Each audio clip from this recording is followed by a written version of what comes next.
We are interrupting our regularly scheduled programs to bring you this continuing coverage of the Apollo 13 flight, now being terminated because of a deep space emergency. Okay, Houston, we've had a problem here. The Apollo 13 spacecraft has lost all electrical power. It launched on the 13th minute. Okay, all flight controllers, let's play it cool. After the 13th hour, the command module was dying. it blew up on the 13th day. Apollo 13 is apparently also losing breathing oxygen. 3 astronauts in deep space, We hit a pretty large bank. 3 astronauts in deep trouble. We'll be very lucky if we get these guys back alive. This is the story of unlucky Apollo 13. Unlucky 13, brought to you in part by the California Lottery, by Lyons Restaurants, and by your Northern California Chevrolet Geo dealer. See them today for a great deal on a genuine Chevrolet. Ladies and gentlemen, Dick Cavett. It was Monday night, April 13th, 1970, Thank you for that sincere applause. 11:30 p.m. Is that the best you can get out of him? That's obviously Dick Cavett. I'm Brian Hackney, and we begin tonight with Dick Cavett because his show plays an important role in tonight's story. Because it was through watching the Dick Cavett show that most Americans first heard about the crisis. Now, Cavett's monologue that night included whatever was on people's minds. Pat Nixon visiting an art gallery, world champion New York Mets. Oh, and Paul McCartney has left the Beatles. I'm a little late on that by a few days. Good here, flight. Good agreement. There was not much interest in the moon launch that happened over the weekend. 3 million fewer viewers watched the space shot than did the last one. In fact, at the moment Cavett took to the air, Houston, roger. there were 3 astronauts that were on their way to the moon, This is the crew of Apollo 13. but nobody was watching. Partly because this was the third flight to the moon, And partly because a lot of people thought that the space shot was a summer rerun. And Apollo 13 was also on the air that night. 13 Houston, we got a groovy TV picture. On board was Jack Swigert, NASA's first bachelor astronaut. I think he's sort of foolishly optimistic, though, taking nylons and Hershey bars to the moon. I mean, Fred Haise was the lunar module pilot, and that's Commander Jim Lovell, who once flew with a squadron out of Moffett Field. He would become the 5th man to step onto the moon. That's one small step for man. But by now, people thought that that was pretty routine, Very routine. and so far, so was the flight.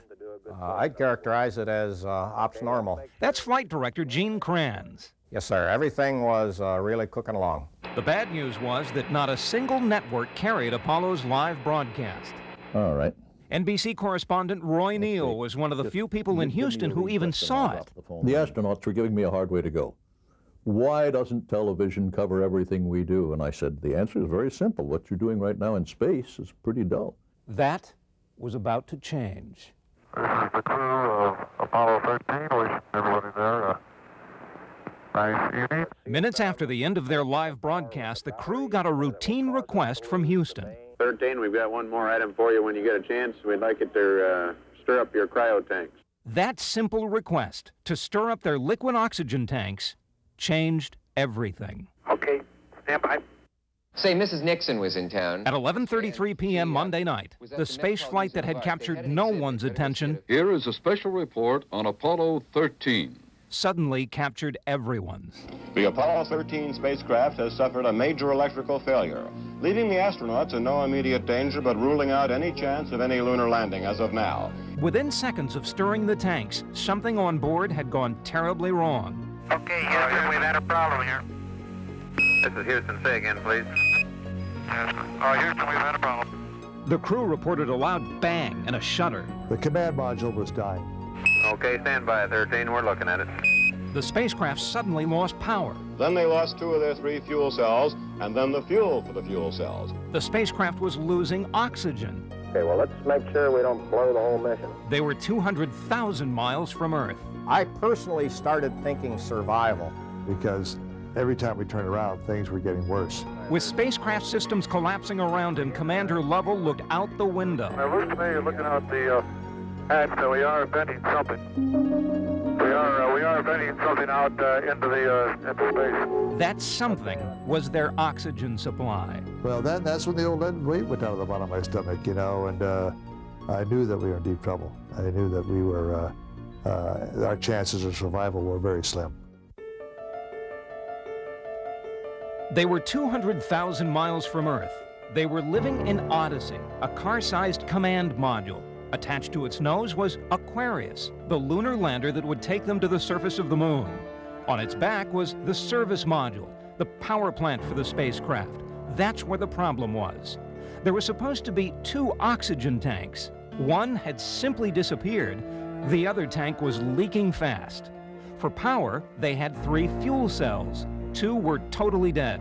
1 was fading. Among the experts getting the news was former astronaut Tom Stafford. His face went white, and as he hung up the phone, he turned to the group and he said, fellas, this is a very serious problem. I can tell you right now, we will not land on the moon. I think we'll be very lucky if we get these guys back alive. A frantic scene we're seeing, a scene of deep concentration in mission control in Houston. I had a very young flight control team. Milt Windler, flight director, age 38. Glenn Lunny, flight director, age 33. They need to be settled down. These people were facing what appeared to be a potential catastrophe. Let's everybody think of the kind of things we'd be vetting. It's come apart at the seams. The networks, meantime, were suspicious that such a boring flight could suddenly become so critical. My God, I really did learn a lesson. ABC rejoined the Cavett Show twice, but the third news bulletin would last all night. Here is ABC's science editor, Jules Bergman. The Apollo 13 spacecraft has lost all electrical power. Apollo 13 is apparently also losing breathing oxygen, and the astronauts may have to use the LEM's oxygen supply. The emergency has ruled out any chance of a lunar landing and could endanger the lives of the astronauts themselves. Things were getting worse. At this point, they had no way to get home. Without fuel cells, their main engine was useless. So they were faced with the horrifying possibility of becoming a permanent satellite in space. A dead spacecraft carrying 3 dead astronauts orbiting the Earth and the Moon forever. Okay, now let's everybody keep cool. We got LEM still attached. The LEM spacecraft's good, so if we need to get back home, we got a LEM to do a good portion of it with. The LEM, the Lunar Excursion Module Aquarius, was docked to the command module. It didn't have much room, but it did have its own supply of power and oxygen. And astronauts Jim Lovell, Fred Haise, and Jack Swigert are making their way through the tunnel to the lunar module, using it as a lifeboat. When they first mentioned using the lunar module as a lifeboat, my immediate reaction was, I guess they really don't have a choice. It is their lifeboat. It's their insurance policy home. And then came the second thought. Yeah, but that thing is only stocked to handle 2 men for about, 45 hours. They were more than 100 hours from Earth, and the LEM was only designed to get astronauts from the spacecraft to the surface of the moon, never all the way back home. But in one explosive moment, this had changed from a mission of exploration to one of sheer survival. It had taken 10 years to figure out how to get men to the moon. They would have only 4 days to figure out how to get them back. Houston, we've had a problem. How serious is the oxygen leak from the command module? How do they get them back? So we are venting something. You almost feel like the blood's drained out of you. On this jinxed flight, the oxygen is leaking, the power is fading. We're running out of backup systems. We've run out of spare tires, and if anything else goes, that may be it. Planners figured that to survive, the astronauts would have to conserve every molecule of power and oxygen. Also, as Jim Lovell has once put it to me, I can breathe very slowly. And they will if they have to. It was now early Tuesday morning. At their current speed, they wouldn't make it home until sometime Friday night. But the LEM was only equipped to last through Wednesday. They had to get home fast, but they only had 1 big engine left. Right away, Houston. The lunar module engine, designed to work on the moon, never intended to rocket burn a spaceship all the way back home. But they didn't have a choice. If they stayed on their present course, the astronauts would miss the Earth by 40,000 miles. Flight Director Glenn Lunny is now making a last check of all positions here in Mission Control to be sure that Apollo 13 is ready for the burn. The chances of them making it? I never went below 50-50, strange to relate. Aquarius, and you go for the burn. This is very well the tensest moment of this flight. We should know within a minute or 2 if the burn was successful. But something that never happened before 40%. happened now. Okay, Aquarius, you're looking good. The burn wasn't good. It was perfect. This has been a very close call, and we're not out of the woods yet, not by a long shot. The burn had put them on a course for home. Now they had to figure out how to make sure the astronauts would be alive once they got here. Didn't Swigert write the book on malfunctions in the command module? It's one thing to write the book, it's another thing to have to practice it. But by Tuesday morning, not even the guy who wrote the book could fix Odyssey. You know, we had the equivalent of 3 car batteries that were already half drained. That was 27-year-old John Aaron's problem. He had to figure out how to fly 250,000 miles on about a car battery's worth of power. It was probably at that point that, oh my gosh, this thing might be impossible. The late report says the spacecraft now is operating on battery power alone. All unnecessary equipment is being turned off. They had to practically shut it down. On a billion-dollar mission, the astronauts were reduced to using flashlights. No power meant no warmth. The temperature is down to 35 or 40 degrees. Which is about the temperature of a refrigerator. I didn't get any sleep last night at all. But it was nothing compared to the chill of disappointment. If all had gone according to plan, the Apollo 13 lunar module would have landed on the moon 15 minutes ago. The only thing that did land was the Saturn V booster rocket they jettisoned at the beginning of the flight. A lunar seismometer recorded the impact. Looks like your booster just hit the moon and it's rocking it a little bit. Over. Well, at least something worked on this flight. Tuesday night, they passed 130 miles above the far side of the moon. It would be as close as they ever got in their lives. It was such a disappointment that they didn't even realize they were slowly being poisoned to death. Roger, stand by. If I may be serious for one moment and ask the entire audience for a moment of prayer for the crewmen of the Apollo 13. Your astronauts will come back safe. Getting to the moon had not been a big story. Not getting there was. My mum said that all the other Apollos have been all right, but Apollo 13's an unlucky number, and it's been unlucky for them. Maybe the numerologists were right. Aboard Aquarius, the astronauts couldn't even tell they would soon be choking to death. I really didn't think about the buildup of carbon dioxide. It didn't dawn on me on the time. Filters in the LEM weren't built to handle 3 men this long. The filters would saturate within hours. That's affirmed. Engineers had to design new filters, and they had to design them quickly. But even if they succeeded, they couldn't send them to the astronauts' airmail, so they had to design the filters bearing in mind that the astronauts would be building them, using whatever just happened to be lying around on board. Is it an overstatement to say that the duct tape saved your life? It certainly did, along with plastic and cardboard. So you might say that on a $20 billion program, without tape, plastic, and cardboard, you're lost. The crew used spacecraft scrap to build this filter, saving a $1 billion mission with a buck's worth of cardboard box, duct tape, and crystals. They also saved their lives. The main complaint the astronauts have as of now is that they're cold. By now, it was so bad on board that even their drinking water had begun to freeze. Haise was getting sick. He had a fever. He was running quite a high temperature. Jim Lovell was always the calm, cool, and collected commander, and yet you could detect at times a certain amount of impatience. And Lovell was heard in about this many words to say, I want to know what the hell's going on down here. There was a sense of deep, uttered tiredness. Fatigue was taking its toll on everyone. Whoops. And then came one of the most fascinating moments of the whole flight. Flight, go ahead. With Earth and re-entry approaching, the defective service module would have to go. Okay, stand by. When they jettisoned the damaged part of their spacecraft, And there's one whole side of that spacecraft missing. they saw what had killed the mission. Is that right? And what nearly killed them. The whole panel is blown out, almost from the base to the engine. 1/6 of the spacecraft was missing. Man, that's unbelievable. Well, I can't say that this week hasn't been filled with excitement. And they were just getting started.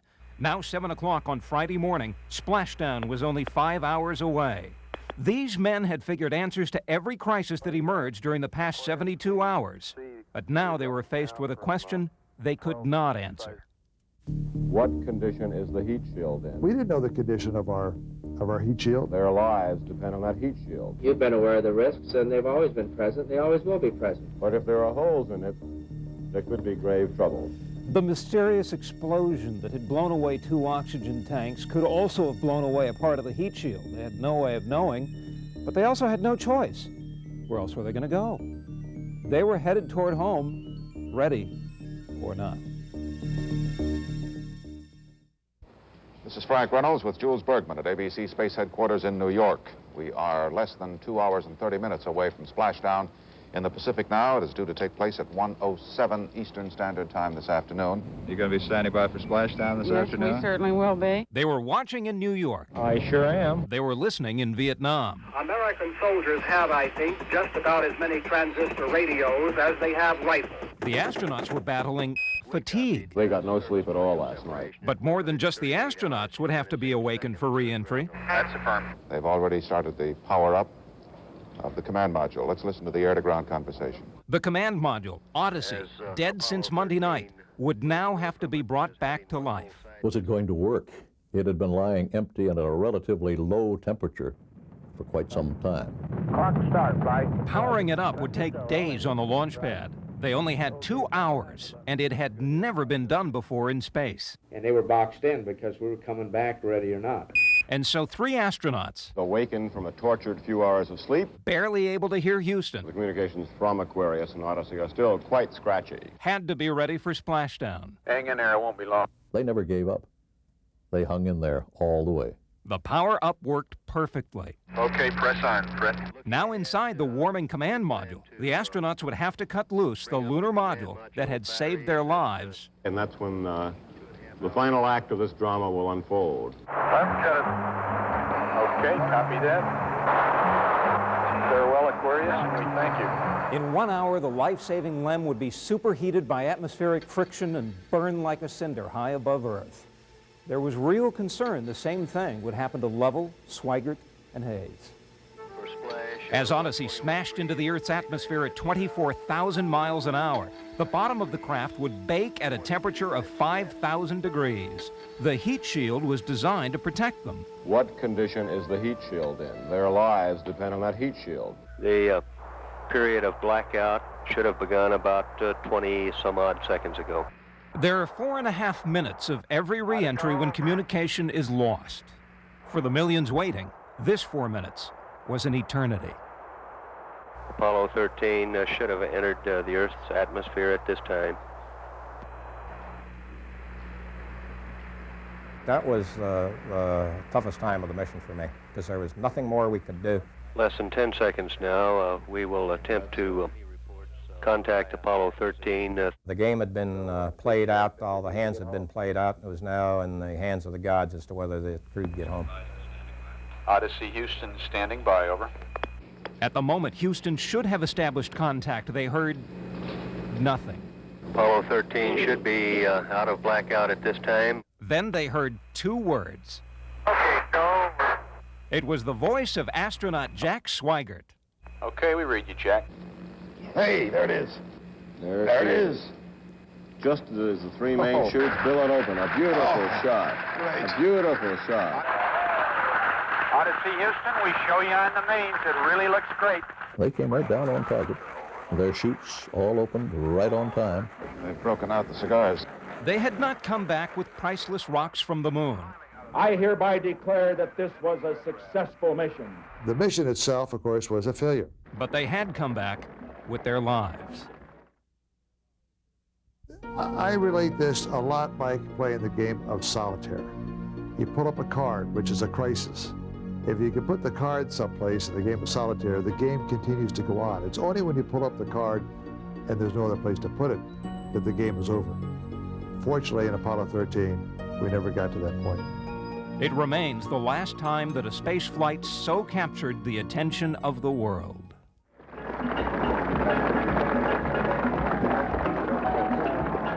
Perhaps no one after this, Frank, will ever say once you've seen one space flight, you've seen them all.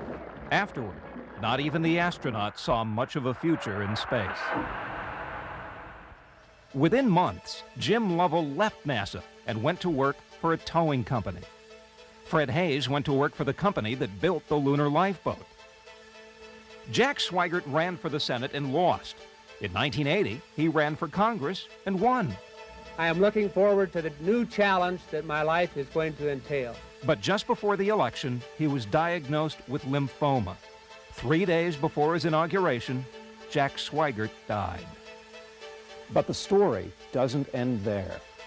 Every bit as amazing as the return of the crew was what caused the crisis to begin with. What made Odyssey go boom? Unbelievable. Stay tuned. Well, it's all over. It's all over, and now the investigation can begin and all the searching inquiries to try to find out what happened, why things went wrong. 13, we've got one more item for you when you get a chance. It all began with that simple request Monday night. So we'd like it to stir up your cryo tanks. It was that order to stir up the liquefied gases in the oxygen tanks. If they only knew then about oxygen tank number 2. The tank had been accidentally dropped from a crane. It had been designed in 1965, but the tank was later updated with new components.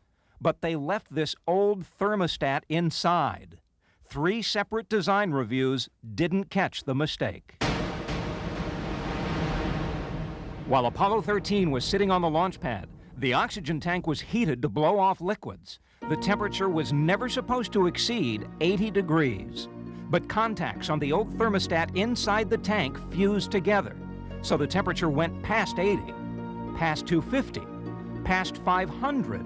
The temperature of that oxygen tank climbed to 1,000 degrees. Inside the tank, insulation melted off wires, exposing raw copper. The reason nobody knew it was happening was this. The thermometer measuring the temperature of the oxygen tank couldn't go any higher than 80 degrees. 13, we've got one more item for you when you get a chance. We'd like it to stir up your cryo tanks. When Jack Swigert stirred the tanks, the exposed wires most likely sparked. And when you mix a spark with a tank full of liquid oxygen... Okay, Houston, we've had a problem here. Houston, we've had a problem. A $100 part had blown a $1 billion mission. But because of the genius of these men, the mistake didn't cost lives. I think it's fate. Fate or faith or both. And the LEM number that brought us home was LEM 7. Okay, all flight controllers, gonna go for landing. Retro, go. Righto, go. Guidance, go. Control, go. Telcom, go. This was an era of giants among flight controllers. They're gone now. NASA has changed a good deal. But the chief lesson was that man's ingenuity can overcome almost any obstacle. And that's what Apollo 13 showed all of us. It was a triumph. Never before had a spacecraft become quite so sick, quite so far from home. One other thing that's never happened since, NASA has never used the number 13 in a space flight again. I'm Brian Hackney. Thanks for watching.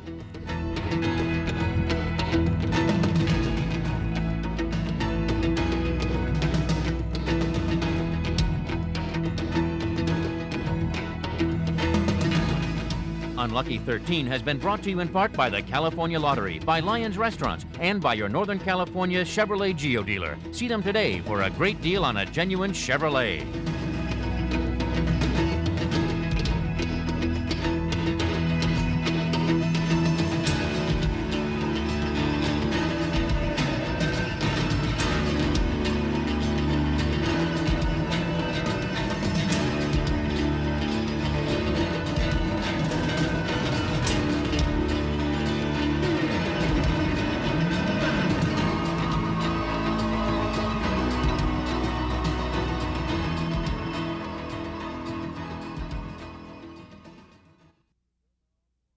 We return now to our regularly scheduled programming.